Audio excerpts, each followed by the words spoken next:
Mayor, thank you so much for being with us. We Good to be with appreciate it. You are surging here in Iowa, it appears.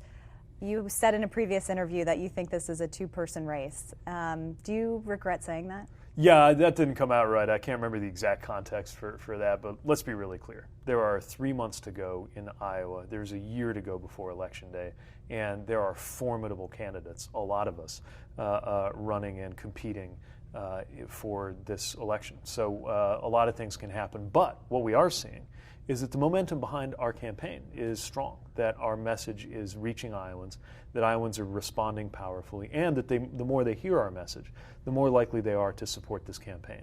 All of that's pointing in the right direction, coupled with a really terrific ground game. These organizers just putting their hearts into organizing and getting a lot of volunteers. So, we're taking nothing for granted, but I'm very pleased with how my message is really catching on with Iowans right now. Do you see yourself becoming a front runner?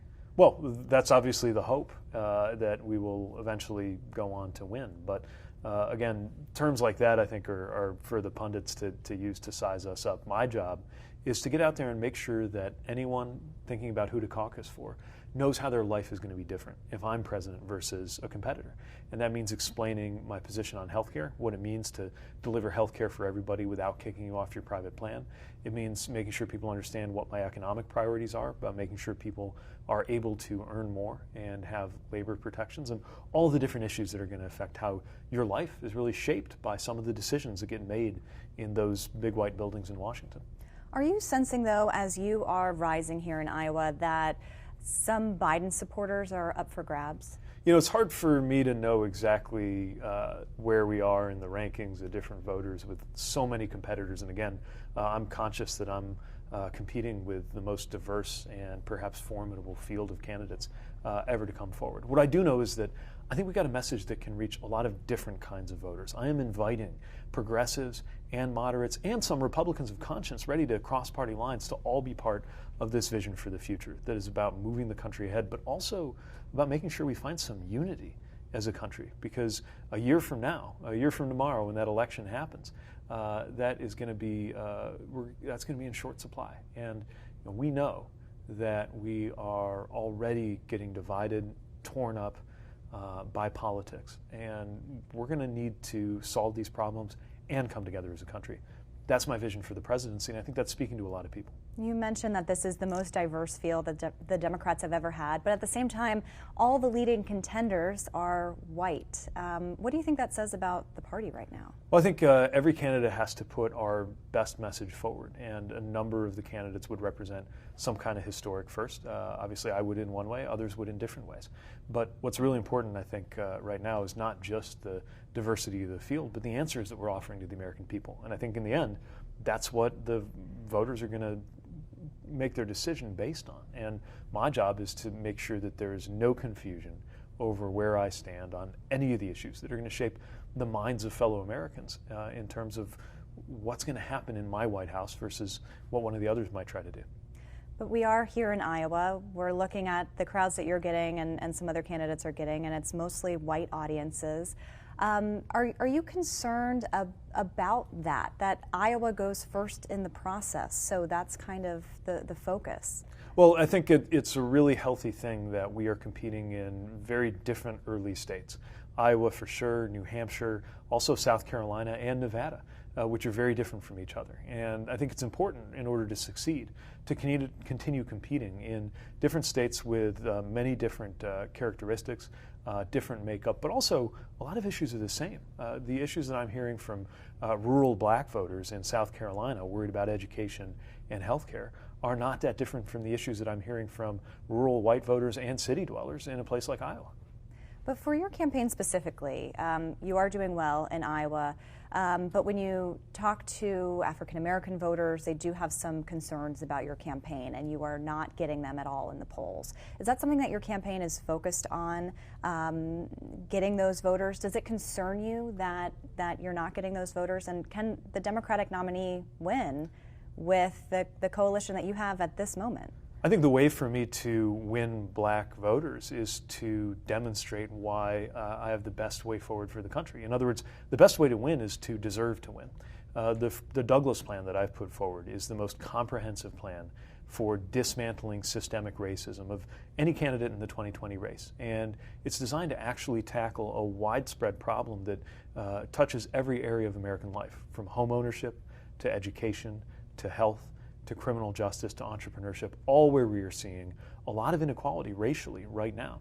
I'm speaking to what we can do about that, and we're finding a great response among voters whenever I get the chance to share it. My job, of course, is to go out there and share it as much as possible with as many people as possible before the voting begins.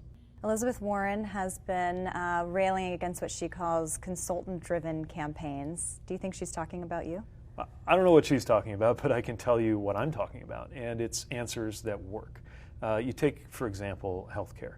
I'm proposing Medicare for all who want it. That means getting a version of Medicare available for everyone. But I'm not going to dictate to you whether you should be on that plan or not. I think that Americans should be free to choose whether they want the private plan or the Medicare plan we're going to set up. I think if we get it right, pretty much everybody's going to want in on that Medicare plan, but I'm not going to decide for you. I think we got to get out of this my way or the highway idea that either you're for business as usual or you're for making everybody go along with what you want, when there's another way that respects American freedom, still solves the problem, and gets it done for trillions of dollars less than the Medicare for all idea that economists are right now arguing over whether it can be funded at all. You've been pretty critical of Elizabeth Warren. Is that out of a genuine concern about her vision for the country and the party? Are you concerned that you're seeing Democrats support her campaign and that's where the party would go? Well, I think that even now, Democrats have not all heard where all of us stand. In other words, there are folks who follow the election day by day, blow by blow, tweet by tweet. But right now, there are a lot of Democratic voters who would say, yes, I'm for Medicare for all, but if you ask what they mean by that, they're describing my plan, not hers. And so it's really important for me to communicate the differences. These are honest, respectful policy differences. But it's my job and the job of every candidate to make sure it's very clear where I stand and how it's different from the others. In one of the earlier debates, you said that Republicans are going to call you all socialists anyway, so you shouldn't kind of give into that. That's right. But now you seem to be kind of competing in a more moderate, with a more moderate approach. Is that the strategy here? Has there been a shift? My positions are the same, and my view is the same. Look, Republicans are going to say the same thing about us no matter what. They're going to run the same playbook. They're going to say we're all socialists. We should put forward the policies we think actually work. And when I put forward a policy, like what I'm putting forward on healthcare, it's because I think it's the best policy. And I think the politics will follow along from that. If you get the policy right, if you have the right idea, and if you're listening to Americans, then the politics will follow. Now, I do think there's an issue of tone. And while there's always going to be the heat of competition, especially in an election season, it's also really important that we set a tone that lets all Americans know that they're welcome in this vision. We can't go on just clubbing each other over the head all the time. Yes, we have strong policy disagreements. We'll talk through them. We'll fight through them when we have to. But at the end of the day, this is one country. And we need a president who can pick up the pieces. The day after the election is going to be a challenging day. I think it'll be a good day if the Trump administration is relegated to history, but that doesn't mean our problems as a country are over. Many of them are just beginning because we'll still have these big issues and crises, from the climate crisis sneaking up on us to the need to fix our healthcare system to a lot of economic issues, but also be a divided nation. And I'm running to be the president who can pick up the pieces, move the nation toward a common purpose, and get these issues dealt with. You're campaigning as kind of an unconventional candidate. You're young, you're a Washington outsider, as you've said. Does the election of Donald Trump make it more or less likely, do you think, for voters to take a chance on someone? Well, I think that a guy like Donald Trump would never have been able to get within cheating distance of the Oval Office if Americans were happy with what politics had produced as of a few years ago, and I think the same is true today. There's a lot of frustration with the Washington way of doing business, with the political warfare that's going on, and I do think that continues to create a lot of energy for an outsider like me. Now, we've also seen just how much harm a figure like Donald Trump can do. I think the point is it doesn't work with just any outsider. It matters what you care about and whether you're committed to uniting rather than dividing the American people as president. And my message is one of solving these problems and working really hard to unite the American people too. Someone like Joe Biden has been saying that things just need to get back to normal. Yeah. Is that how you see it? I think there's no such thing as back to normal. I think we are where we are because normal didn't work. I'm from the industrial Midwest, and normal definitely wasn't working for a lot of people where I live. And I think that's true around the country. There's no going back. And that's okay as long as we make sure the future is better than the past. But the reality is the Trump presidency may be extreme, but it's not a blip. It's not something that came out of nowhere.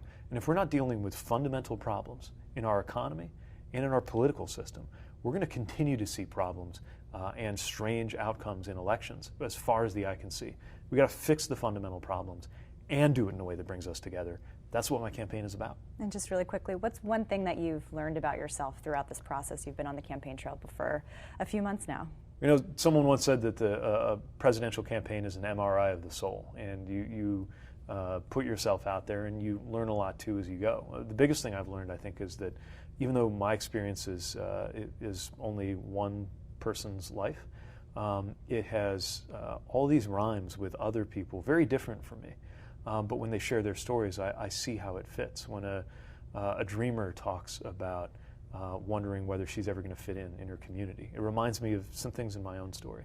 When I talk to somebody who is anxious about their kids, even though I don't even have kids, it rhymes with my concerns about the future. And as much division as goes on in politics, one of the biggest things I've learned through this process is how actually campaigning done the right way can really link you to lots of people who are radically different from you. And I think that's what campaigning at its best ought to be about.